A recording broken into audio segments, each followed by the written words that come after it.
Agradecemos la participación de la doctora Isabel Cristina e invitamos al doctor José Mauricio Cárdenas, él es neurólogo clínico de la Universidad CES, para que comparta con nosotros el tema denominado trastornos de movimiento en el servicio de urgencias.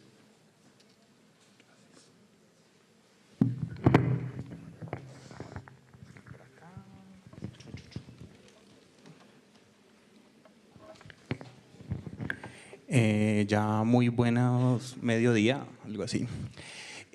Como dijo, mi nombre es José Mauricio, neurólogo clínico de la Universidad CES. Ya vivo en Cali. Bueno, yo les voy a hablar un poco de lo que son trastornos del movimiento en urgencias. Para uno ubicar un trastorno del movimiento, para identificarlo es esencial la semiología y tener la sospecha clínica. La cuestión con los trastornos del movimiento es que no son lo más frecuente, pero hay que mirarlos porque a veces los pudimos haber visto y no teníamos la mínima idea que los teníamos al frente. Para poderlos clasificar, podemos dividirlos en dos grupos, como hipocinéticos, que son el típico parkinsonismo y la rigidez, y los hipercinéticos, que ahí tenemos la distonía, la corea, las mioclonías, algo que a veces se nos pasa y yo confieso que como médico general vi muchas acaticias y yo lo único, está como estresada la señora. Y la dejaba ahí y tal vez podía haber hecho algo por ella. Entonces, son varias las formas de presentación, como dijimos, si son hipo o hiperkinéticos y van a tener diferentes causas. Aquí tenemos 4 grupos muy importantes, especialmente los que son por rigidez, que ahí tenemos algo que es muy infrecuente, pero lo tenemos que tener en cuenta porque lo podemos evitar, que es el síndrome neuroléptico maligno y el síndrome serotoninérgico. Por parkinsonismo, que vamos a hablar de un parkinsonismo agudo y un síndrome que se llama hipertermia parkinsonismo, asinesia aguda hipertermia, que se da en esos pacientes con enfermedad de Parkinson que le quitamos el medicamento y puede ser fatal porque es como si viéramos un neuroléptico maligno. Las distonías agudas, especialmente por neurolépticos, y los síndromes coreicos que hay que tener en cuenta medicamentos. Entonces, aquí tenemos los mismos grupos. Hay muchos medicamentos que pueden causar estos trastornos del movimiento. Ahora vamos a ver unos videos como para ver la semiología para poderlos identificar.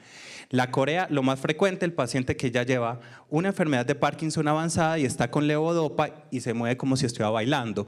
Pero otros medicamentos también lo pueden causar, incluyendo anticonvulsivantes, especialmente fenitoína, carbamazepina y algunas drogas recreativas tipo cocaína. Las mioclonías, que los que no hemos visto una mioclonía, acuerden cuando uno se está quedando dormido en clase que siente que le salta el cuerpo, esa es una mioclonía que dice, ay, ¿qué me pasó? Y eso es muy frecuente a veces por los inhibidores de la recaptación de serotonina y por otros antidepresivos. El temblor, el típico por neurolépticos, ácido valproico y otros medicamentos, las distonias por neurolépticos y el parkinsonismo por neurolépticos. Bueno, para empezar bien hablando por la acaticia aguda. ¿Qué es la acaticia? Es una persona que vos la ves inquieta, ansiosa. Es una sensación subjetiva de malestar que va a hacer que se mueva constantemente. Esa persona se siente incómoda, está hiperactiva y por lo general lo vemos en pacientes jóvenes que está asociado a neurolépticos o para ampliar el grupo en todos los medicamentos que son agentes bloqueadores de los receptores de dopamina, en el que tenemos la metoclopramida y tiene una incidencia de 21 a 75%. Tenemos el agudo que se puede presentar inmediatamente después de la aplicación del medicamento o hasta 3 a 6 meses del inicio del aumento del medicamento o por cambio por uno más potente, y tardío, que es menos frecuente, que ya es después de 3 meses de uso o que persiste un mes posterior de la suspensión. ¿Listo? Este paciente que vemos aquí es un paciente con acaticia, pues no hay, él refería a sentirse muy angustiado, se movía repetidamente. Estos son los medicamentos que lo pueden causar. Ahí tenemos todos los neurolépticos arriba, los antieméticos, especialmente en urgencias, que utilizamos mucho la metoclopramida, y también causas no medicamentosas como algunas enfermedades. El típico paciente es el que se para, se vuelve y se sienta, cruza la pierna, la descruza, empieza con el zapateo, pensar en esos casos. El manejo es hasta sencillo. Lo primero que hay que ver es qué ¿Qué le causó? Si podemos tocar el medicamento, retirarlo. Por ejemplo, el caso de la metoclopramida, no volvérsela a dar. Pero cuando ya son por neurolépticos, lo ideal sería disminuirlo, cambiarlo por uno menos potente. En ese caso, los que menos acatice hacen sin decir que no lo hagan son la quetiapina y la clozapina, o disminuir la dosis, pero en esos casos yo preferiría que consulten con el psiquiatra para ver qué modificación se puede hacer, pero sintomáticamente podemos hacer algo muy sencillo. El tratamiento de primera línea es el propranolol, sencillo, se inicia media tabletica y va subiendo hasta llegar a 20 a 60 miligramos por día y vos ves la mejoría entre 24 y 48 horas. No hay una evidencia de cuánto tiempo hay que dejarlo, pero con 2 semanas la mayoría lo recomiendan. Y lo otro es, como genera mucha ansiedad, se puede asociar a benzodiazepinas. A mí me gusta mucho usar el clonazepam con 0.5 miligramos en la noche y eso les ayuda mucho con ese malestar y hay más mejoría. ¿Listo? Ya cambiando la distonía aguda, pues a uno cuando le dicen que un paciente o una persona llega con un movimiento que se caracteriza por una contracción sostenida de músculos antagonistas afectando una parte o más del cuerpo en el que dicen no, está torcida, son movimientos repetitivos, posturas anormales, uno piensa 2 cosas, si es una mujer joven eso es Falber o algo le pasó, o uno piensa que es algo así. O sea, se torció, yo no sé, el exorcista, es lo primero que uno piensa, pero no, la patología existe y es una urgencia.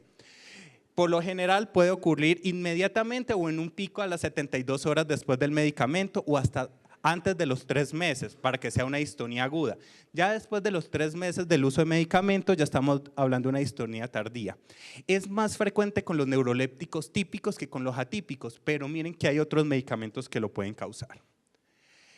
¿Cómo puede ser? Como dijimos, focal o generalizada, presentarse simplemente, ¿cómo es que se ponía esto? ¿Salva? El verde. Ay, yo no veo nada verde ahí. Listo. Esto sí es verde. Bueno, blefaroespasmo, distonía oromandibular, algo que son las crisis oculogiras, que después de la metoclopramida se pegan los ojos al techo y fácilmente a veces se confunde con crisis de origen epiléptico. La retrocolis o distonía de extremidades y por lo general hay que identificar quiénes son los que más frecuente hacen estos trastornos. Son pacientes jóvenes, género masculino, que ya lo hayan presentado, reciente uso de cocaína, comorbilidad con trastornos del humor y si están deshidratados, hipocalémico o con hipopara. Este es un paciente este sí es un paciente con una distonía aguda, pero la semiología es similar. Miren los movimientos de la cara, la posición del cuello que está un poco lateralizada e inclinada hacia atrás.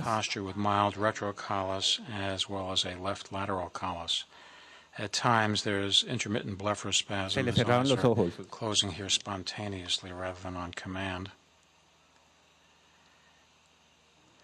With extending his arms forward and while carrying out repetitive hand movements, there's some increase in the retrocollis and left lateral collis as well as the perioral involuntary movements.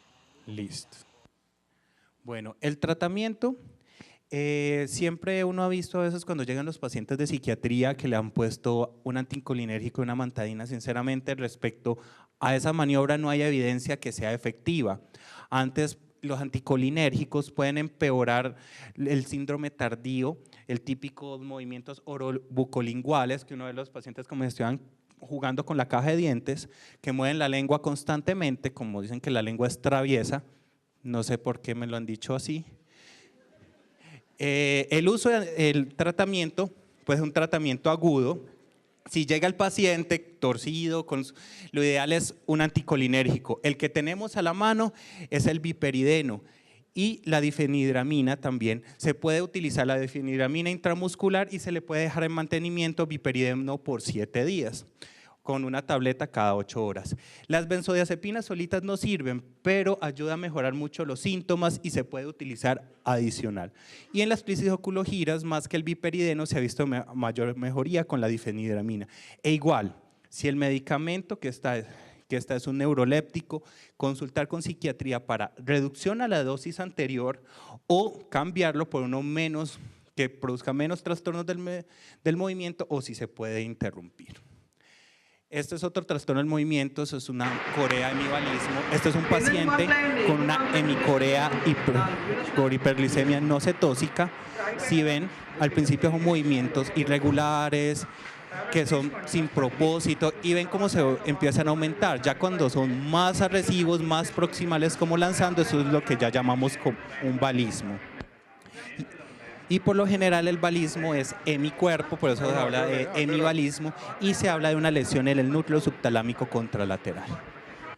Ok, las causas son múltiples, pero lo primero que uno ve, un hemibalismo o una corea aguda, lo primero que tienes que pensar es que hay una lesión estructural y hay que descartarlo con una neuroimagen, que sea una hemorragia, sea un sangrado, una lesión que esté afectando los ganglios de la base o el núcleo subtalámico. La hiperglicemia, el hipertiroidismo son otras causas, o sea que no se nos vaya a olvidar una glucometría. Paciente con VIH, con un trastorno hiperkinético, lo primero que hay que descartar es una toxoplasmosis.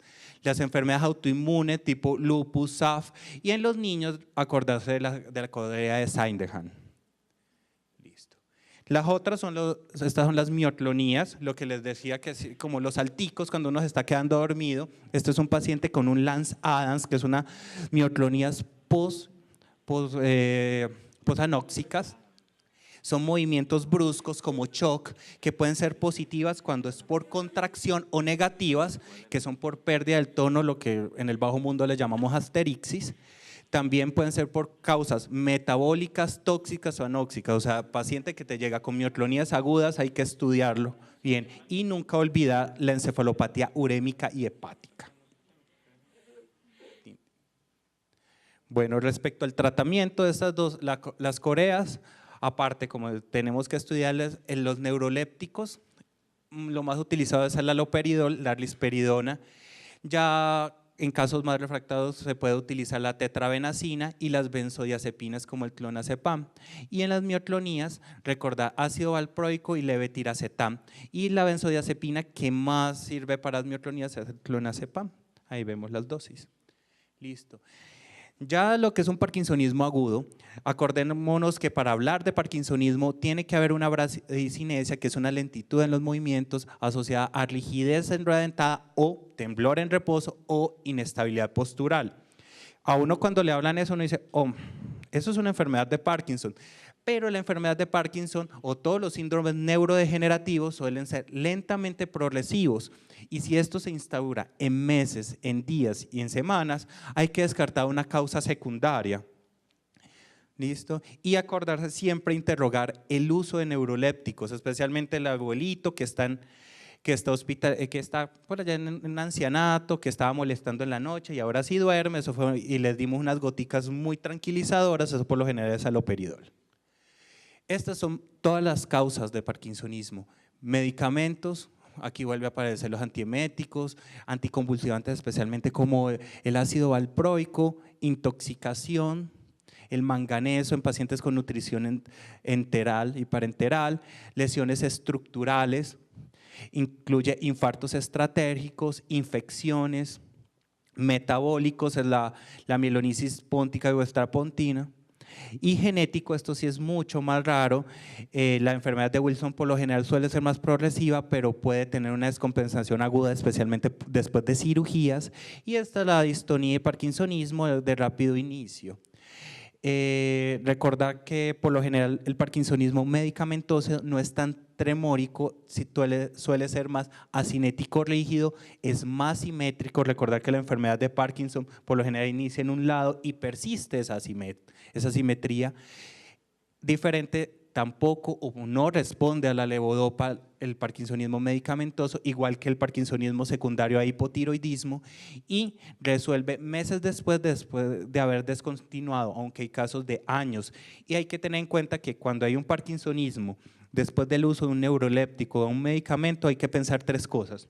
Un parkinsonismo medicamentoso que se desencadenó del Parkinson que estaba ahí durmiendo, o un parkinsonismo tardío, que eso ya hay que hacer otros estudios para poderlo diferenciar de una enfermedad de Parkinson. Listo.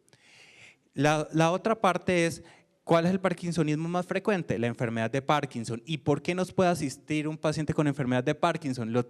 Lo típico Lo típico es que se descompense, o sea, que se aumente la rigidez por algún medicamento o algo. Entonces, el uso de los medicamentos en todos estos casos es usar los mismos medicamentos que se utilizan en la enfermedad de Parkinson, aunque el parkinsonismo medicamentoso y todos estos que son secundarios suelen no responder, pero podemos intentarle para ver si hay mejoría. Además, disminuir, retirar o cambiar el fármaco agresor.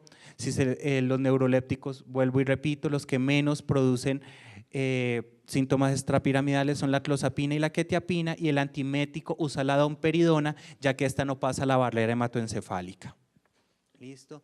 Lo que les decía, las emergencias en la enfermedad de Parkinson, que tenga enfermedad de Parkinson se puede infectar, también se puede infartar, también le puede dar diarrea, le puede dar de todo. Finalmente, es un sistema en el que se puede presentar las mismas enfermedades que la población común, pero hay unas causas por las que suelen consultar que son específicas de la enfermedad, especialmente las caídas por trauma, que hay que revisar el tratamiento para ver qué modificaciones hacemos, las fluctuaciones motoras o disinesias, que cuando hablamos fluctuaciones motoras es el cambio de un estado como prendido, que se ve por el efecto del medicamento, a apagarse por falta del medicamento, en los cuales el paciente entra de un momento a otro una discapacidad marcada. Y las disinesias son movimientos coréicos por la misma medicación, especialmente la levodopa. Y la psicosis. Entonces, la psicosis aguda, por lo general, cuando un paciente está presentando psicosis, lo primero que hay que pensar es que no tenga algo que lo desencadenó, infección o metabólica, o va para una demencia. La mitad de los pacientes con Parkinson suelen hacer psicosis y por lo general son alucinaciones visuales, ven animalitos, ven bichitos o empiezan a coger como si estuvieran tejiendo hilo en el aire. Y lo que hay que revisar es que no haya un factor desencadenante, mirar los medicamentos que tienen. Ya mencionamos que no hay que retirar la medicación de una, pero sí se pueden retirar los que más producen alucinaciones, entre los que están los anticolinérgicos y la mantadina. Los otros podrían dejarse y ver cómo evoluciona. ¿Listo? Y se puede utilizar clozapina o quetiapina para esto. Las fluctuaciones motoras es una enfermedad avanzada, una enfermedad de Parkinson avanzada, en los que esos OFF son discapacitantes, pero también pueden haber efectos no motores como depresión, ansiedad y síntomas disautonómicos. Y esto puede ser por una súbita empeoración, o sea, de un momento a otro tenía sus fluctuaciones y se empeoró de un momento a otro. ¿Qué es lo que hay que pensar ahí? Si les asiste a urgencias, descarten que haya pasado algo que lo descompensó, una infección, algo metabólico, y si se ha caído, pensemos que no sea un viejito apendejado que tiene un hematoma subdural asegurado. Y lo otro es que no le hayan puesto algún medicamento que pueda descompensarlo. Las disinesias, que son esos movimientos por la medicación, a veces suelen no consultar urgencias porque eso se van presentando de manera progresiva y por lo general las modificaciones hay que hacer es de la medicación, disminuir la medicación incluyendo la levodopa, pero cuando son severas, generalizadas, pueden causar rhabdomiólisis y deshidratación. Y hay unos casos que se llaman de unas disinesias respiratorias, que hace poco vi un caso que el paciente apenas se tomaba la levodopa, hacía taquicardia, taquipnea, taquicardia, hacía disnea y terminaba en urgencia de oxígeno por unas horitas y ya se le quitaba. Y tomaba la otra dosis y volvía por urgencias. Entonces eso es por efecto de la medicación. No usar neurolépticos en estos casos puede ayudar la mantadina y a veces el DBS. Ya casi terminando, los síndromes de rigidez de urgencias son catastróficos, pero por lo general son muy raros. Tenemos el neuroléptico maligno, serotoninérgico, la hipertermia maligna, el síndrome de hipertermia, parkinsonismo y esto que ya es más psiquiátrico que la catatonía fatal. Lo esencial en cada uno, cuando veas un paciente que llega rígido a urgencias, qué está tomando o qué tomó. Neuroléptico maligno asociado a los agentes bloqueadores de receptores de dopamina, serotoninérgicos a los inhibidores de la recaptación de serotonina y sus hermanitos. La hipertermia maligna, este es el más sencillo por lo general porque es un trastorno genético y por lo general el paciente ha salido de anestesia y se ha utilizado anestésicos inhalados y succinilcolina, por lo general ocurre en las primeras 24 horas. Todos van a tener hipertensión, taquicardia, taquipnea, hipertermia. El que más hipertermia hace es la hipertermia maligna. Y signos neurológicos que nos puede ayudar a diferenciar en los casos de que toman de ambos medicamentos es El síndrome neuroserotoninérgico, por lo general, la midriasis es hiperrefléxico, que vemos que se diferencia de los otros dos por estar hiporrefléxico. La motilidad intestinal está aumentada, diferente a los otros dos que está disminuida. La alteración, siempre hay alteración en el estado mental y pues todos están rígidos. Listo. El tratamiento es en UCI. Tus pacientes van en UCI, síndrome serotoninérgico, la ciproheptadina, síndrome neuroléptico maligno, todos los que son agonistas DOPA, apomorfina, el dantroleno. Apomorfina acá no hay, pero también podemos usar los parches de rotigotina, que es un agonista DOPA, que pues si el paciente no tiene vía oral se los podemos poner.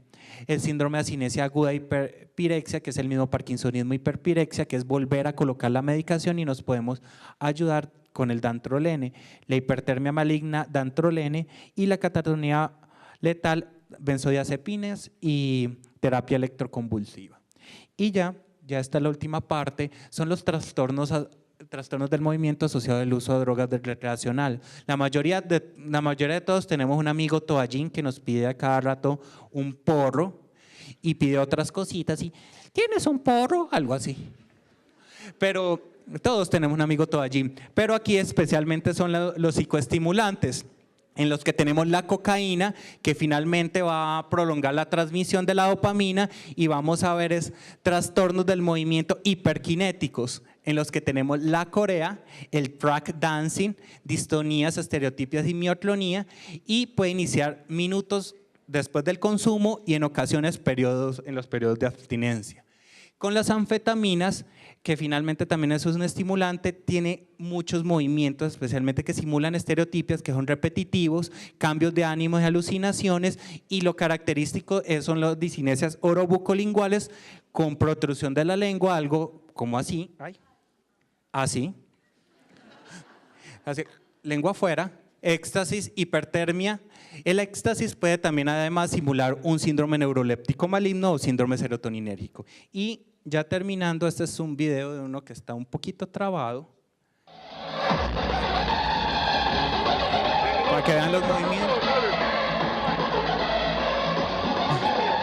Movimientos de la lengua.